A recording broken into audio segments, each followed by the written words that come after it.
2-4,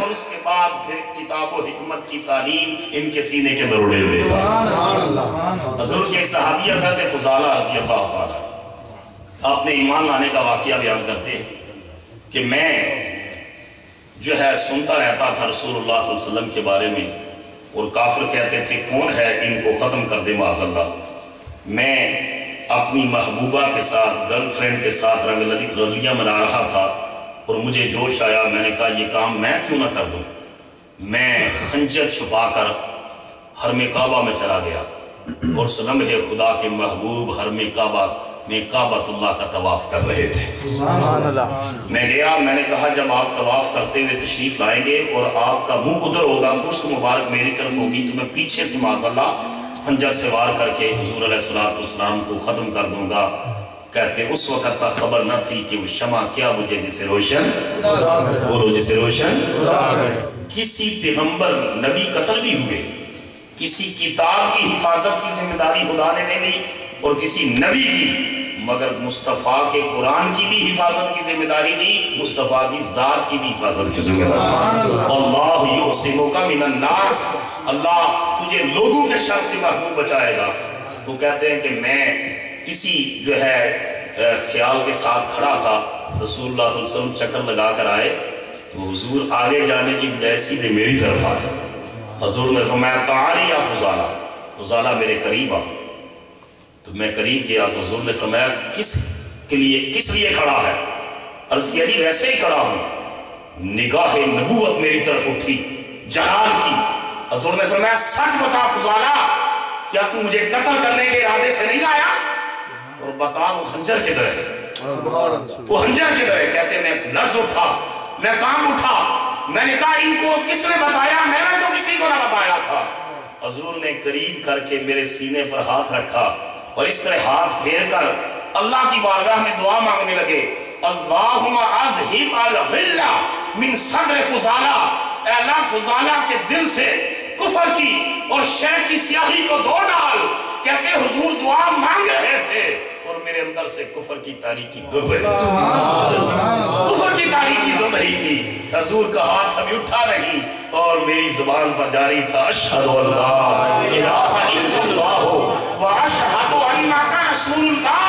میں گواہی دیتا ہوں کہ اللہ کے سوا کوئی عبادت کے لائق نہیں، اور میں گواہی دیتا ہوں محمد عربی اللہ کے رسول۔ کہتے میں راستے میں واپس آیا اسی جگہ سے، تو وہ جو میری دوست تھی وہ بالکونی میں انتظار کر رہی تھی۔ میں نے کہا تھا آج سرپرائز دوں گا تجھے، بہت بڑی خبر دوں گا، تو وہ انتظار کر رہی تھی۔ لیکن جب میں اس راستے سے گزرا تو میری نظریں جھکی ہوئی تھیں، میں نظر جھکا کر وہاں سے گزرا۔ اس نے پیچھے سے آواز دی فضالہ کیا تجھے مجھ سے کوئی زیادہ خوبصورت آج نظر آ گیا ہے؟ آج آنکھ اٹھا کر نہیں دیکھ رہا۔ تو کہتے ہیں میں نے جھکائی ہوئی نظروں کے ساتھ کہا کہ پہلے میں تیرے حسن کا دیوانہ تھا، آج سے میں جمال مصطفیٰ کا دیوانہ ہوں۔ پہلے میں تیری زلف کا اسیر تھا، آج سے میں گیسو مصطفیٰ کا اسیر ہو گیا ہوں۔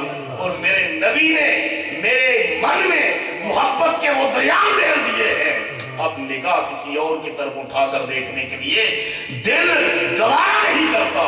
اب یہ نگاہ پڑے گی تو فقط روح مصطفیٰ پر۔ وَيُزَكِّيهِمْ وَيُعَلِّمُهُمُ الْكِتَابَ وَالْحِكْمَةَ۔ ان ان پڑھ لوگوں نے، حضور نے کوئی یونیورسٹی تو نہیں بنائی، حضور نے کوئی اس طرح کا کوئی میڈیکل کالج کوئی ادارہ تو نہیں، صفہ درسگاہ تھی۔ حضور علیہ السلام پہلے تزکیہ فرماتے، تزکیہ، اور ساتھ ساتھ پھر کتاب و حکمت کی تعلیم دیتے۔ حضرت عمر نے 12 سال میں سورہ بقرہ رسول اللہ سے پڑھی۔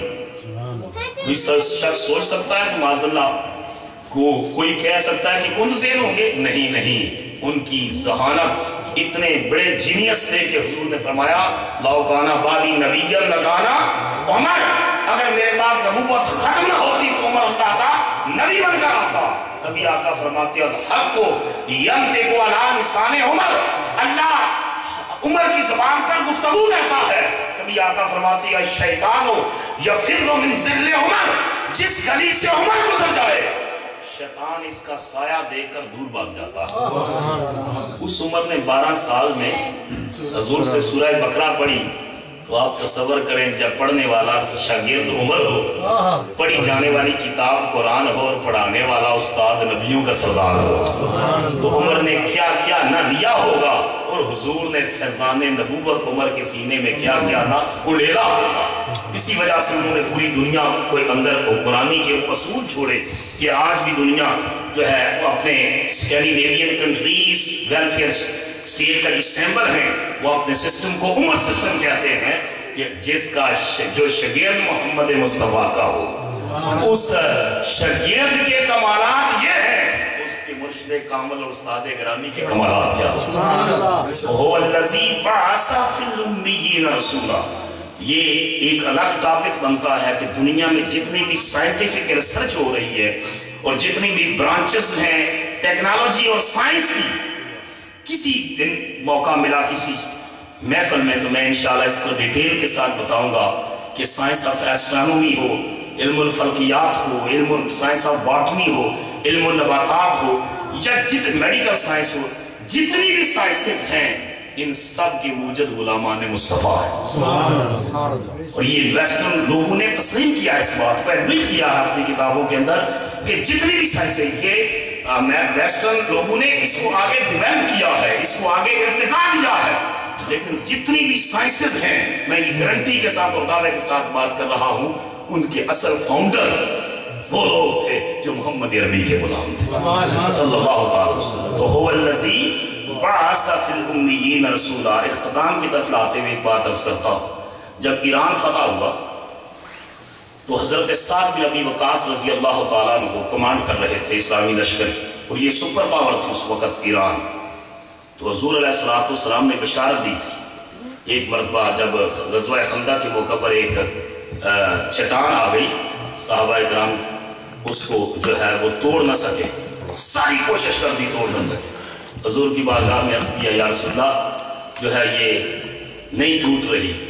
حضور نے فرمایا یہ کدال مجھے دو۔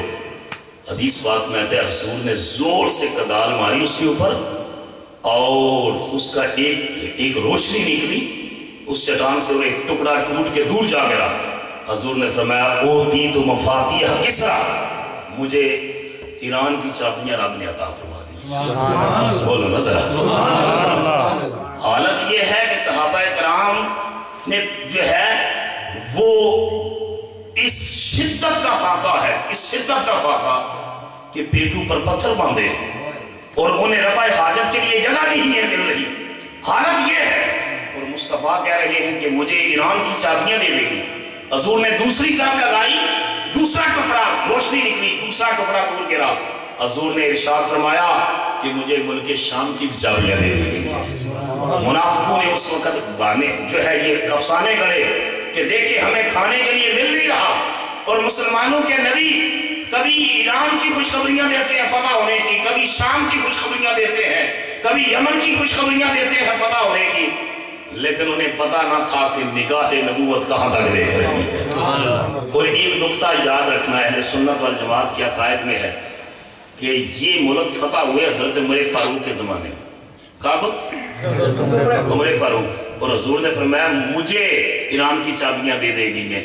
پتا چلا حضور عمر کے زمانے کو اپنا زمانہ کہہ رہے ہیں، حضور عمر فاروق کے زمانے کو اپنا زمانہ کہہ کے خلفائے راشدین کی خلافت کے اوپر مہر نبوت لگا رہے۔ اور یہ حضرت عمر کے زمانے میں فتح ہوا۔ میں تفصیل میں نہیں جا رہا، بلکہ کسرا بھی ہجرت کی رات جو ہے وہ دوسرا سراقہ بن مالک بھی پیچھے آیا تھا حضور کو گرفتار کرنے کے لیے، اور بالکل قریب پہنچ گیا تو رسول اللہ نے مڑ کر پیچھے دیکھا، اور حضور نے اس کا گھوڑا دنس کیا تھا، اور اس نے جو ہے پھر معافی مانگی۔ تو رسول اللہ نے فرمایا سراقہ تو مجھے گرفتار کرنا چاہتا ہے، اور میں محمد تیرے ہاتھوں میں سونے کے کنگن دیکھ رہا ہوں، سونے کے کنگن۔ اس نے کہا سراقہ بن مالک بکریوں کے چرواہے کے ہاتھوں میں کسرا ایران کے کنگن، ایران کے کسرا کے کنگن۔ ہاں محمد مصطفیٰ دیکھ رہے ہیں جو واقعہ سینکڑوں سال بعد رونما ہوا، مصطفیٰ نے اپنی نگاہ نبوت سے پہلے دیکھ کر اس کی بشارت دے دی۔ سبحان اللہ۔ اور یہ بات ہے جب ایران فتح ہوا، وہاں سے جب 30 ٹریلین کی کرنسی مدینہ آئی، 30 ٹریلین کی کرنسی، اور حضرت عمر نے سراقہ کو بلایا کہا سراقہ آج مصطفیٰ کی بشارت کی تکمیل کا وقت آ گیا۔ مرد کے لیے سونا پہننا ناجائز ہے، لیکن یہ ایکسیپشن تھا، حضور کا حکم تھا چند لمحوں کے لیے کسرا ایران کے کڑے پہنائے گئے سراقہ کو تاکہ مصطفیٰ کی بشارت مکمل ہو جائے۔ تو اس میں جو جس کے اوپر میں کام کی طرف لا رہا ہوں وہ یہ کہ جب یہ انہوں نے اپنا جاسوس بھیجا، رستم تھا ان کا چیف آف آرمی سٹاف، کہ جاؤ دیکھو مسلمان آرمی کی پوزیشن کیا ہے۔ اس نے واپس آ کر جو رپورٹ دی، اس نے کہا کہ میرا مشورہ یہ ہے کہ ان کا راستہ نہ روکا جائے، ہم ان کو مغلوب نہیں کر سکتے۔ اس نے کہا اتنا بزدل ہو گیا ہے؟